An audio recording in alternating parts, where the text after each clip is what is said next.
2.1 Basics of Functions and their Graphs. All right, so we want to use the graphs to find g. We want to use the graph of g to find g of -7. What this is really saying is, if x is equal to -7, what is y? Okay, so we go find x is equal to -7. It looks like -7's right there, so that's the point right there. And the question is, if x is equal to -7, what is y? Well, y is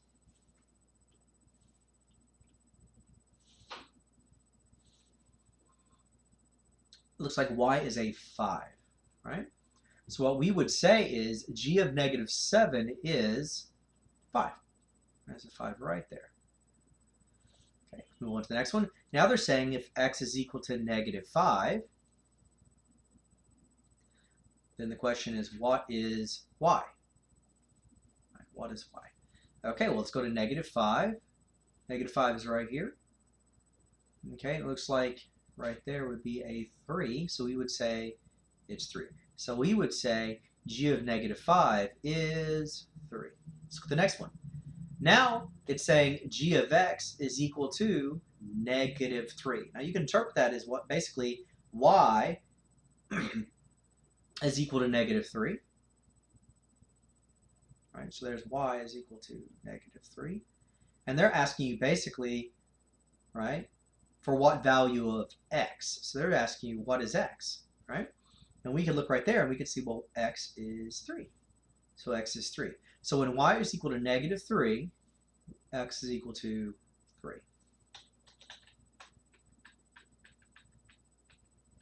So we're going to use the graph to determine the following.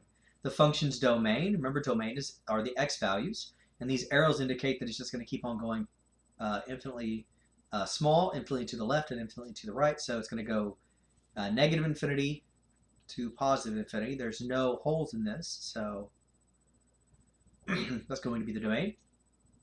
Range. Looks like the lowest value on the domain is right there. For the range, again, range or y's are up and down, right?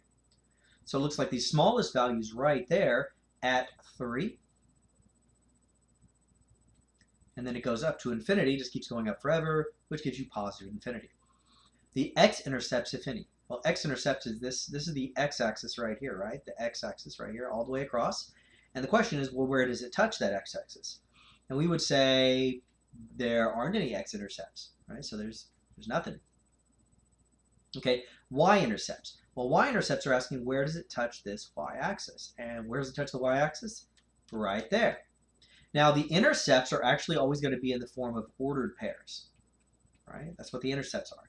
So it's not good enough to say that the y-intercept is 3. Okay, it's not, you can't put just y is equal to 3. You have to put that point. So that point there is going to be a 0, 3. So the y-intercept is 0, 3 because that is the ordered pair right. I'm sorry, it's not at 3. Sorry, it's at 4. So the ordered pair is going to be 0, 4 because that is where it touches the y-axis at 0, 4 right there. Okay. All right, so the function values of f of -1. All right, so f of -1. So what that's really saying is, what is the y value when x is equal to -1? Well, x is equal to -1 right there. So that's the -1. And it looks like right there it's 5, right? So it spits out a y value of 5. Okay. And I can even label this point to make it a little clearer. So -1, 5 is that point right there.